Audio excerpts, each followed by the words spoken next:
El primer automóvil de diseño puramente Citroën desde su integración en Peugeot llegaba hace 35 años, pisando de cerca los talones al veterano CX, con la ambición de conquistar a una nueva clientela. Recurriéndose en sus mecánicas al banco de órganos del grupo PSA, la firma de los Chevrones contenía su fantasía, pero dejaba su sello en una suspensión hidroneumática sinónimo de comodidad y eficacia, y en una moderna y aerodinámica carrocería, en la que se apostaba por la funcionalidad, el espacio, la ligereza y la simplificación en el proceso de fabricación. Sus excelentes cualidades ruteras se acrecentaban en las variantes diésel, que junto a la fiabilidad y los bajos consumos ofrecían unas prestaciones por encima de las que lograba la competencia.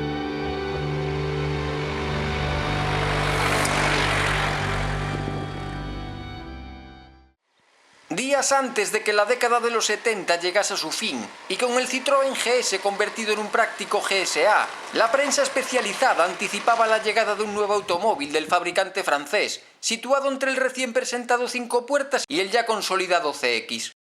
A pesar de que el futuro Citroën para los años 80 aparecía en su fase de ensayos camuflado artesanalmente como un extraño GS, los periodistas apuntaban que este modelo medio sería muy aerodinámico y particularmente ligero, y con unas motorizaciones inéditas previstas en gasolina y diésel, no tendría nada que ver con el dado a conocer en 1970. El XB volverá a copar las portadas de los rotativos del motor a escasos meses de su presentación, confirmándose el empleo de propulsores de 4 cilindros con refrigeración líquida, destinados a cubrir el vacío existente entre los 1.300 centímetros cúbicos de los que nunca pasó el GSA y los 2 litros de los que el CX no quiso descender. Las imágenes definitivas del primer automóvil concebido íntegramente por la firma de los Chevrones desde su pertenencia a Peugeot se desvelaban con el comienzo del verano de 1982, cuando el esperado XB se convertía en BX.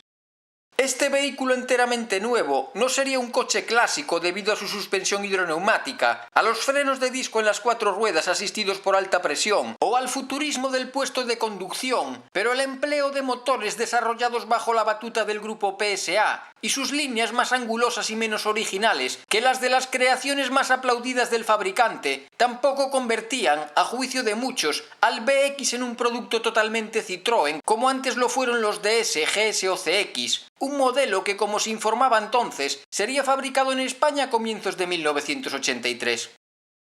Y es que en el diseño de sus 2 volúmenes, que resultaban tener prácticamente la misma longitud que un GSA, habían competido varios carroceros de renombre contra el propio centro de estilo de la firma.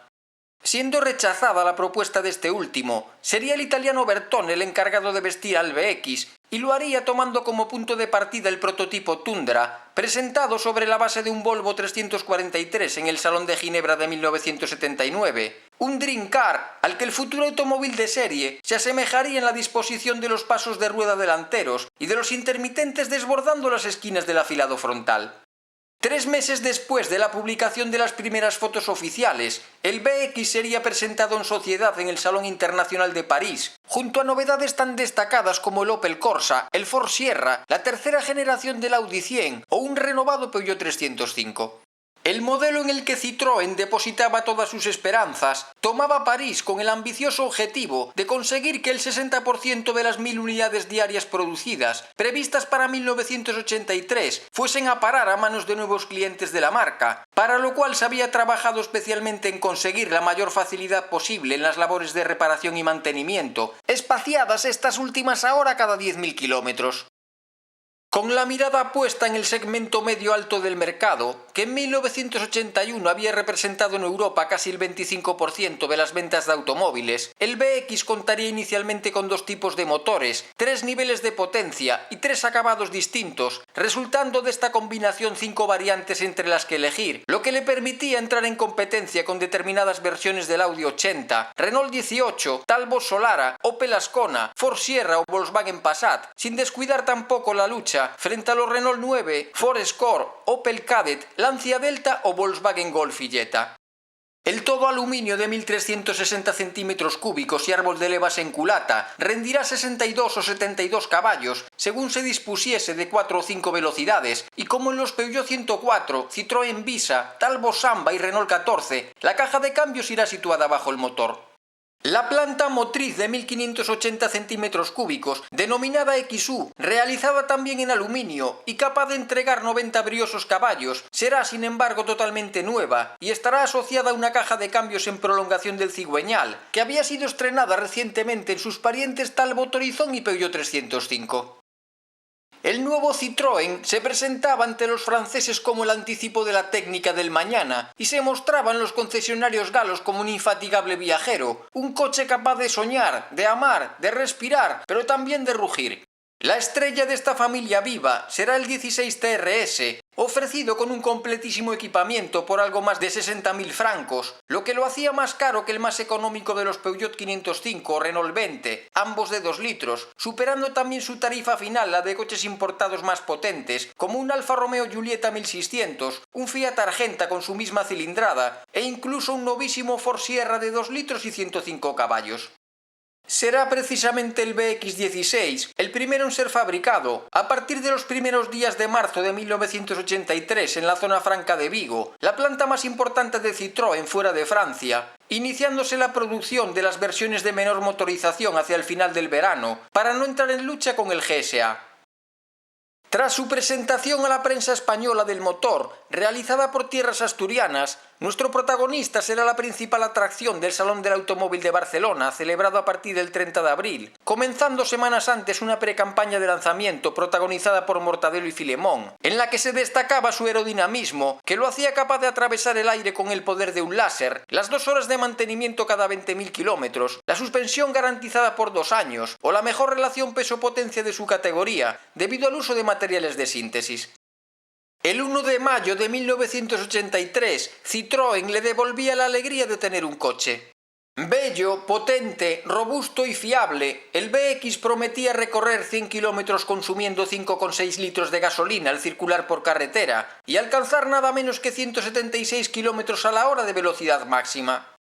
Este himno a la alegría se convertía, tras el cese de la producción del CX en Vigo, en el mayor exponente tecnológico de Citroën Hispania, que en ese año 83 celebraba su 25 aniversario, habiendo fabricado más de 1.650.000 automóviles desde 1958.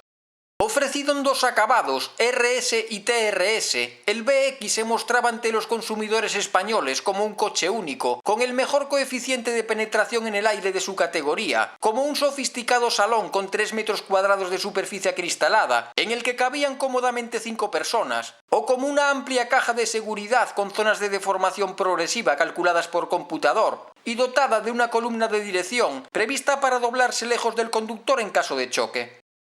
Para acompañar a los BX16 en la dura batalla comercial que se libraba en el mercado nacional, con el otoño llegarían a España el 14 de gasolina y 72 caballos, y la variante diésel, ambos ofrecidos también con 2 niveles de equipamiento. Este último tomaba prestado el afamado propulsor de 1905 centímetros cúbicos, conocido ya en el Talbot Horizon y en el Peugeot 305 desde la temporada anterior, y su velocidad punta de 157 km/h no sería superada por ningún otro coche de su segmento alimentado por gasóleo. En la cronología de nuestro protagonista, el año 1984, en el que la casa francesa celebraba el 50 aniversario de la tracción delantera, sería especialmente fructífero.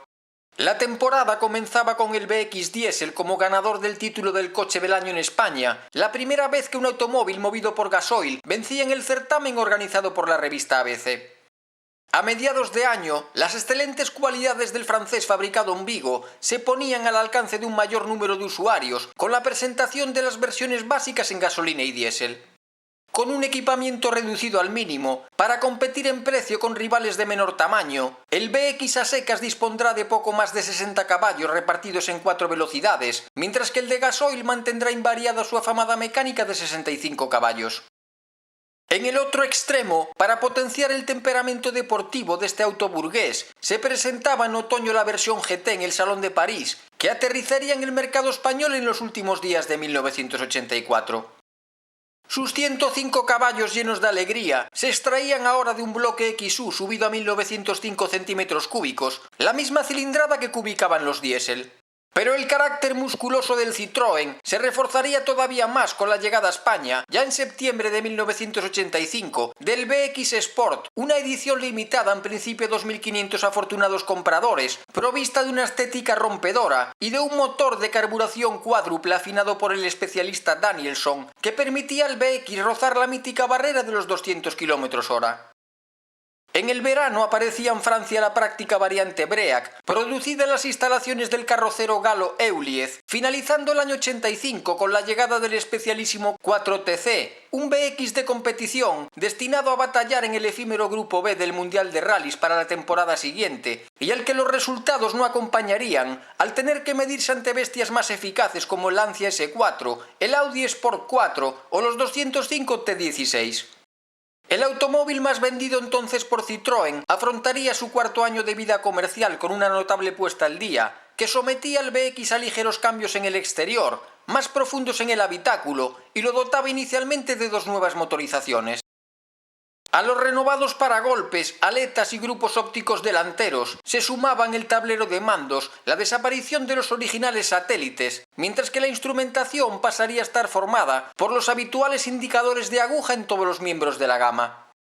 Al conocido motor diésel de 1,9 litros se añadía otro de 60 caballos y menor cilindrada, que había prestado ya sus servicios de manera intachable en el Visa y en el Peugeot 205, y para coronar la nueva familia se presentaba el GTI, un sustituto más racional y accesible que el episódico Sport, al que igualaban prestaciones gracias a los 125 caballos extraídos de su motor de igual cubicaje, ahora alimentado mediante inyección electrónica.